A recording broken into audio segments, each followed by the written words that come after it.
Coming up on the Sports Desk. Beat me once, shame on you. Beat me twice, that's not going to happen. See what happened when South's volleyball team looked to make a statement in an early season matchup against Chadwick. Plus, 270 points were scored during this weekend's high school football matchups. See who put the points up and who had them put up on them. All that and more coming up right now.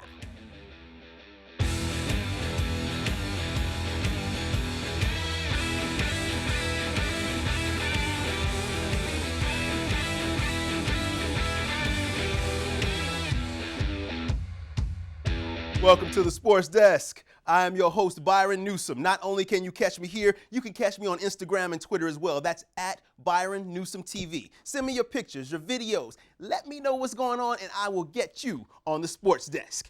Now, a team looking to get on the right track and erase some bad memories, the South High Spartans. Last year in the semifinal round of the 2AA CIF playoffs, Chadwick beat our Spartans, ending their season and leaving them a little salty after a good year. When there's too much salt in your mouth, you want to get it out. And what better way to get it out than to get it on the volleyball court? South looked good winning the first set, keeping Chadwick on their heels until Monique Childress sets up for Jessica Dottie. Slams it home. Chadwick is up in the second set. Down 7, South looking to take a 2-0 lead in the match. Abby Palumbo digs out a Chadwick return. Renee Bryden is there to stuff Morgan Brandmeier, but South falls in the second set, match tied at 1 apiece. Then, in the next set, Kristen Fritsch sets up Lauren Walsh. South leads 10-5 in the third. Then it's Walsh again. 1 point from taking the third set. Bam! Yeah. Taps it in, score. They're down by 5. Andrea Babassa serving. Down 24-19 in the fourth set. Morgan Brandmeier with the delivery. We are tied at 2 sets apiece now. The Spartans came out fast and hard in the fifth set, though, taking an early 4-0 lead. Coach Cooch knows his team needs to stay focused, and they need to finish strong in this one. He's talking to his team. He wants to make sure they understand because they've come back on him. They've come back hard. Elizabeth Smith to Kristen Fritsch to Gina Cortesi. Yes, with power, 8-2 Spartans lead. And on the final moments of action, you can tell this game meant something to these ladies. South wins the match, 3-2. Both teams played tough, and Chadwick, even though they lost, should not hold their heads down. This was a great win for the Spartans. Not only does it provide them with momentum going into the rest of the season, Sam Vargas tells us how it may provide a little payback for Coach Cooch and his team. That's right, Byron. Ever since that heartbreaking playoff loss last November, both fans and players alike here at South High have had this game circled on their calendars. The Spartans finally got their chance at revenge, and they certainly didn't disappoint. We all had to come together. At the very beginning, we struggled a little bit, but we came together as a team to beat our rival. Oh my gosh, it's just, we always stayed consistent with just being energized and just being excited to play. We've had a long rivalry with this team, so we're just so excited, just every single point. If we lost it, to get it back. If we won it, just keep pushing. The Spartans were propelled to victory through excellent teamwork and passing. 2 things the coach believes are the keys to victory. When we were passing well, our offense was hard to stop, and you saw Gina got some good kills. Our middles, Hadley Clegg was amazing tonight, I thought. So when we were in system, we were able to run our offense. When we were not in system, we struggled. I think coming together as a team, honestly, in the past, we struggled. We played like individuals on the court, but this last game really proved that we can come back from that, and that stands out to me the most. And while there are still some things to improve upon, the coach couldn't be happier with the effort his girls put forth. This is a good win for us because it's our first win against a top 10 program in our division. So Chadwick this week was number 7. Hopefully we'll see our names up in the polls next week. Now that the first part of their season is done, the Spartans are ready and excited to begin league play, where they've gone undefeated the past 2 seasons in a row. I'm so excited. I can't wait to see what happens. So many teams dropped down from Division I, so I can't wait to see how our team reacts against that. And after 8 consecutive league championships, well, they have no plans of slowing down now. Always one of our goals is to be a league champion. We've won 8 in a row. We're looking for 9 this year. So once we got past this Chadwick match, now we'll start talking about league play. Oh yes, we're ready to go all the way to CIF this year. The Spartans were able to pull off the victory against Chadwick, and both their season and playoff hopes remain very much alive. Reporting for the Sports Desk, I'm Sam Vargas. Hey, thanks for that story, Sam. The South Spartans also picked up wins over Peninsula and Lusinger to cap off a nice week of action. Now, after a rough start to the season, the North Saxons volleyball squad is starting to rev up its engine and pick up some wins, trying to take down the West Warriors. I want to say thank you to my man Kevin Gallagher for providing stats and video for North. I really appreciate you, my man. North trailing in the first set. Jay Purnell to Kylie Morimoto. West leads 3-1 later in the first. Alyssa Hernandez lays it back, Lena Negrin. West up 19-16. North comes back. Lacey Gallagher slams it home. North leads finally in the first. Then it is Aaron Howell to Morimoto. North wins the first set, 25-20. North went up 2-0 before West got it going. Mia Hijikato Abrino to Jocelyn LaCroix. West up. Morimoto sets to Alana King, but that was Lauren McCarthy and Alyssa Hernandez. Hernandez on the serve, no return by West in the third set. 2-1 in the match in a tight fourth set. Hernandez to Negrin. 19-17, West leads. They win the fourth set. We are tied at 2 sets apiece. Early in the fifth set, McCoy bops it home. No playback. 1 point. West down just 1. Howell bumps it to Morimoto. Sets it up for the King. Finesse move. North up 4-2 this time. On the next one, Howell to King with the power. The power move. North leads 8-2. Now Howell comes back. This time she gets to Gallagher. More power all the way up to the ceiling. North 1 point from victory. LaCroix. Howell digs it out. LaCroix again. King, Morimoto to Howell for the win. North wins in dramatic fashion. 3 sets to 2 sets to beat the West Warriors in this city rivalry. North had another big win during the week when they traveled to Garden Grove to take on an Orangewood Academy team. 3-0 is how they came out victorious in that one. West, they also played another match during the week, beating the Sarah Cavaliers 3-1 in this early season matchup. After winning the Tartar Challenge volleyball tournament earlier in the season, the Bishop Montgomery Knights felt like they were headed in the right direction.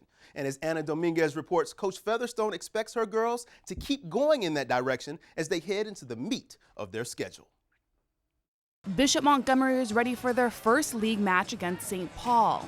The Knights are coming off of a tournament where they swept their matches, so you know they came ready to play. In the first set, the Knights scored back-to-back after serving, giving them a quick lead.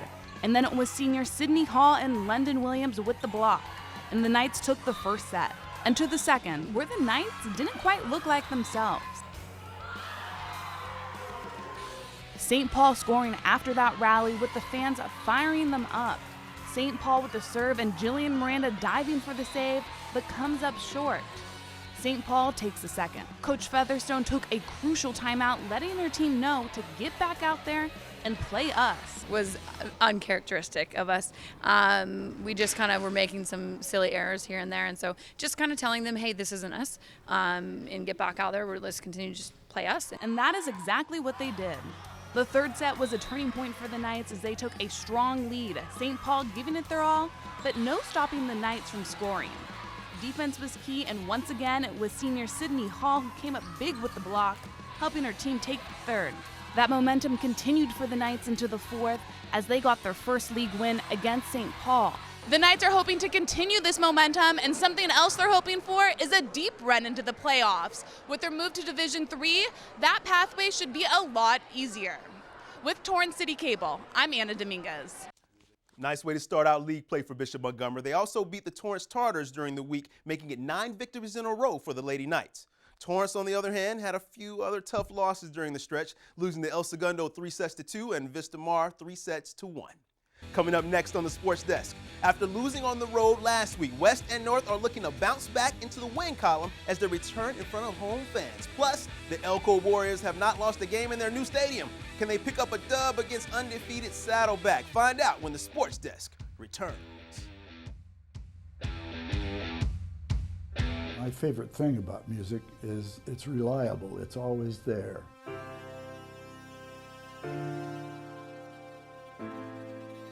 There's nothing to worry about when you do music. Takes my mind off of all of the worries that I have in life. You're just having fun. When I'm playing it, I'm like, wow, this is me. I sometimes just like shock myself. It's wonderful that I'm part of something that brings me great joy. And it just helps me cheer up other people. And the sound just increases around you and you just become immersed in it. You become one with it. When you play music, you are playing life.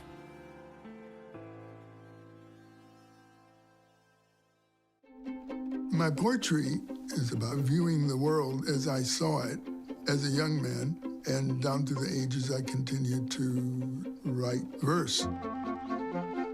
I used that as a creative expression, but it also helped me through life because I could address certain issues, certain feelings, and certain appreciations. I'm a retired school psychologist, and helping people was my thing. After my stroke, when Meals on Wheels started, I was on the other end of the stick, so to speak, and suddenly I realized I was there where those other people were.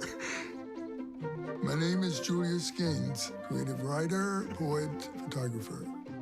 America, let's do lunch. 1 in 6 seniors faces the threat of hunger, and millions more live in isolation. Drop off a hot meal and say a quick hello. Volunteer by donating your lunch break at americaletsdolunch.org.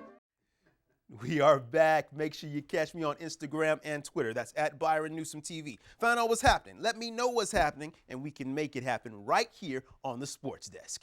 Now, Ambassador High School has a football team. Not the traditional type team you're thinking of. You know, the one with 11 players, helmets, shoulder pads, yada, yada, yada. Well, as Julie Villanova reports, they are not worried about tradition.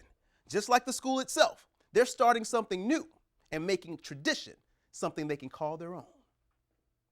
Ambassador Flag Football has their home opener this week. The school uses this league as a way to familiarize students with the game as well as get them involved. Ambassador High School does not have enough students to fill a typical 11-man football roster. In 2015, Athletic Director Luke took matters into his own hands and got Ambassador High School involved with a flag football league. Found out about this Coastal League, and we have an 8-man flag. And it's a great league for us. It's local, smaller schools in this area, and we're looking to expand to 8-man football, tackle football in the next couple of years. But this is where we're at right now, and we love the league that we're in. Ambassador High has less than 100 students enrolled, but they do not let their enrollment affect the way they play. The school doesn't just focus on athletic ability, but the unique way athletics shapes students intellectually and makes them a better person on and off the field. There's a disadvantage there, but where we make up that advantage is in how hard we practice, the hours that we do put in. And then we also hire great coaches that not just only focus on the physical side of the sport, but also mentally, and we have great students as well. No matter the outcome of the game, the players have each other's support throughout it all. We're constantly building each other up, running as hard as we can. If like someone's not feeling good, we run with them. Win or lose, we're a team. The team is off to a rocky start. Their record is 4-0, but they're hoping to turn it around with the help of their biggest cheerleaders, their fellow classmates, and their families. Ambassador parents are enthusiastic about the team's progress. Even though it's a small school, to be out there and play flag, and it's good. It's good for the body, it's good for the mind to get out there and really exercise, and it really also helps their grades. So I'm really happy that Ambassador has these sports programs. I know it's a small school, but that's the neat thing about it is pretty much everybody gets to play. Since it's, it's a small high school. Has so much fun out here with the guys, and we really are strong on his character and how he is.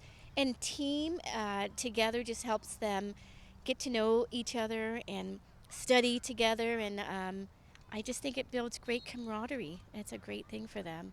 As for the players, having the students cheer them on is their biggest motivation. Tight-knit school, it's kind of like if we lose, it's like, oh crap, we let them down. But if we win, it's like, hey, we just came out here and played for the Lord. Fan interaction is what motivates the team on the field. Reporting for the Sports Desk, I'm Julie Villanova. Go Lions!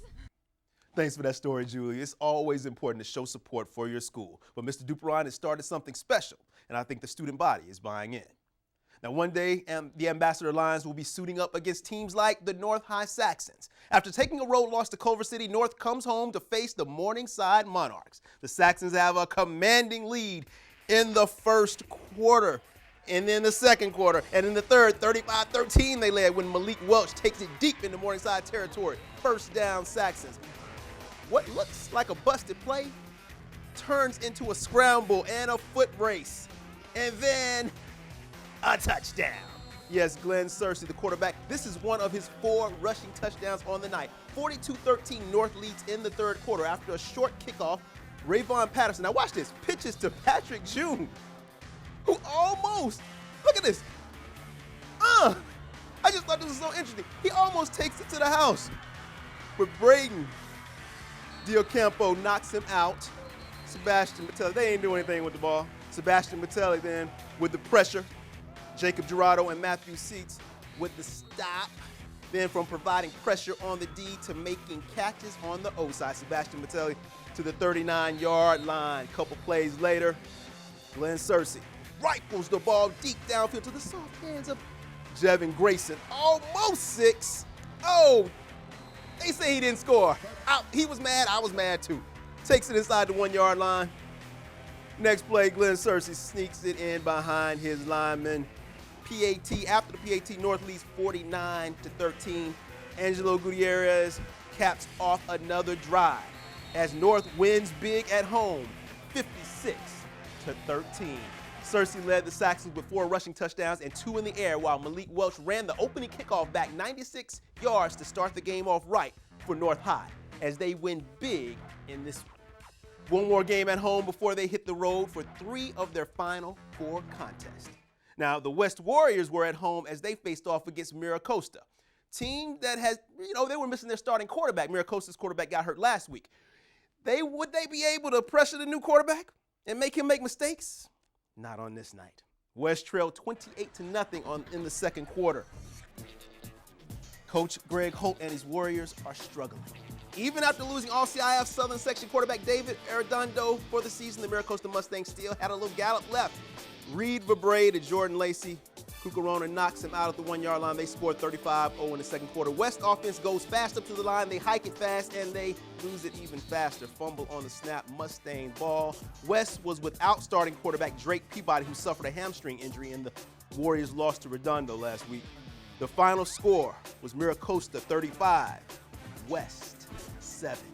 Max Parrish filled in for the starting quarterback Drake Peabody, connecting with Dutch Silverlake on the Warriors' only score of the night. After one more on the road, the West Warriors finished the season with 3 of their final 4 games at home. A few of our teams were on the road, and here is where I can use your pics and videos. At Byron Newsome TV, you can send me your game footage, and we will do our best to get it on. Like the footage at GMyers25 sent me on Twitter from the Torrance El Segundo game. Thank you so much, Gina. Torrance was looking for their first win of the season as Ethan Myers catches a pass from backup quarterback Nicholas Ayers for a touchdown. Ayers replaced starting quarterback Ryan Carroll, who left in the third quarter to undergo concussion protocol. I really hope he's okay because concussions, see, I had one a long time ago. They are no joke. From football and basketball in my playing days a long, long time ago. Ethan Myers caught the only score for the Tartars as they lose this one big, 48-7. Hopefully the Tartars can change things around as they've been outscored by 134 points in the first 4 games of the season. Also on the road, the South Spartans visiting Santa Monica. A field goal in the second quarter is all the Spartans could do as Santa Monica put in work and beat South 53-3. And Bishop Montgomery playing against Mary Star. Daniel Schubert passed for 3 touchdowns, 2 to Bernard Amofa and 1 to Bryce Matthews. As Bishop wins big, Edward Lane led the ground attack with 94 yards and a score. Coming up next on the Sports Desk, the El Camino Warriors try to get the offense going as they host undefeated the Saddleback Gauchos. See how they do in their second game at their new home. All that when we come back. To survive and recover from California's next damaging earthquake will help keep all of us safe. Join millions of Californians from all 58 counties who will be participating this year in the Great California Shakeout Drill. Be one of California's earthquake survival stories. Learn how to drop, cover, and hold on during an earthquake. Prepare today so that you can get back to normal sooner after the next big quake strikes. Go to shakeout.org to register. And participate in the Great California Shakeout coming October 15th. Hey, Hard, what's this? That's my resignation letter. You're resigning? Why? Because you're constantly ignoring me. You're half as active as you used to be, and you get stuff like this. You've been putting me under a lot of pressure lately. That's why I'm ready to quit. I forgot. I'll do better. Please, don't quit on me. Okay. But remember, it's not what you say. It's what you do. Listen to your heart. Don't let it quit on you. Let's go for a walk. Uncontrolled high blood pressure could lead to a stroke, heart attack, or death. Get yours to a healthy range before it's too late. Just waking up and going to school and learning, it makes me feel good as a person. I'm a single mother and I got pregnant and I was the main one working, so I did what I had to do to survive. I never thought that I could go back to school and get it, you know? My sister, my mother, everybody wanted to help me with my kids.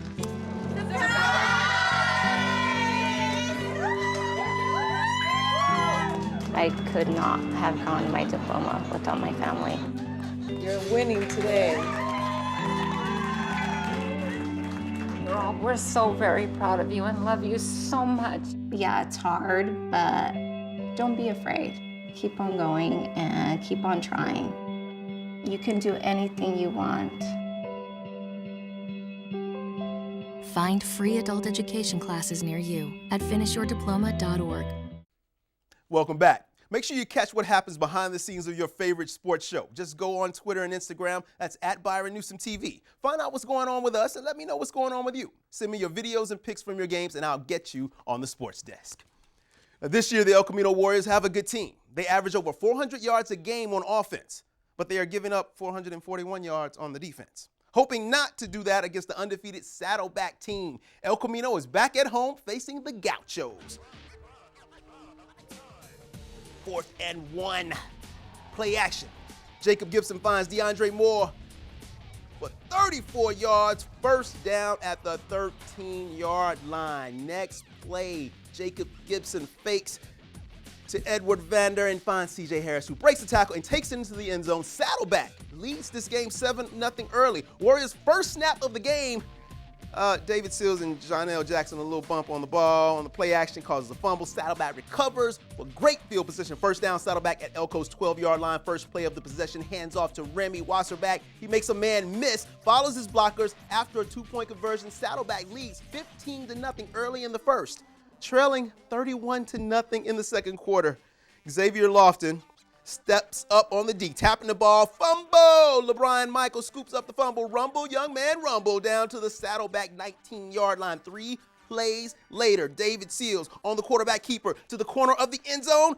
Bam, beats the defense there. Elko is on the board, 31-7. The Warriors trail in the second quarter. Still second quarter, Saddleback leads 39-7 when Nick Robinson finds Logan Garrick behind the secondary for a 58-yard touchdown. Saddleback leads 46-13 at the half. It's 49-13 in the third when Nick Robinson grabs a high snap and tries to make something out of a busted play. Dwayne Pope hits him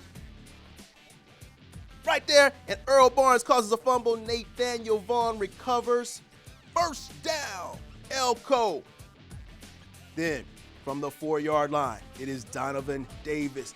Take a hit, but keeps the legs churning. Young running backs, churn your legs. Don't stop moving. Touchdown Warriors. They cut the lead to 46-26. They were down as much as 60-26 until Sebastian Frank Love breaks a 51-yard run. Elko could not pull it out as they lose this one, 60-33. David Seals led the way for the offense, 1 touchdown passing and 2 rushing. Zaire Andre had 46 yards receiving and 1 touchdown in the loss. As the Elko Warriors football team try to bounce back in their next game, the women's water polo team will be looking to do the same. After beating LA Tech by a score of 20-1, they went into the Mount San Antonio College Invitational with some fire, but they were quickly cooled off. They lost 4 in a row to Saddleback, Grossmont, Cypress, and Citrus. The water polo team will be on the road for the next few matches, and with a record of 2-7, they hope to pick up some wins before the end of the season. Picking up a big win was the women's volleyball team. Down 2-0, they came back with a 25-16, 25-10 15-4 victory, beating Cerritos 3-1. Now we've come to the part of the show I like to call Byron's Quickies. A quick rundown of a lot of things going on. First, thoughts and prayers go out to the family of Arnold Palmer and Jose Fernandez. Palmer, known as the King, won over 90 golf tournaments and became the first person to make $1 million playing the sport of golf. Jose Fernandez was a star pitcher with the Florida Marlins Baseball Club who died in a boating accident off of Miami Beach. Fernandez won National League Rookie of the Year in 2013, and the Marlins plan to retire his number 16 to honor him. The Los Angeles Dodgers made the playoffs. They wrap up the NL West for the 4th straight year. While the winnings stayed the same, the man calling the wins will not. Vin Scully says farewell to the booth. When the Dodgers moved from Brooklyn, play-by-play announcer Vin Scully had his bags packed and ready to go. He was with the Dodgers for 67 years, the longest time any broadcaster has been with a single team in professional sports history. And last but not least, the Los Angeles Rams are tied for first place. After being shut out in their first game, they have won a couple in a row to sit atop the NFC West, tied with Seattle. Ladies and gentlemen, we have come to the end of our show today. Make sure you tune in next time. We have got the Torrance sports scene on lock, from little kids all the way up to the big kids. Check us out on Facebook, Instagram, and Twitter. And don't forget to sprinkle your school spirit my way, and I'll be sure to get you on. That's going to be it for the Sports Desk. I'm your host, Byron Newsome. Keep rising to the top, Torrance. We'll see you next time.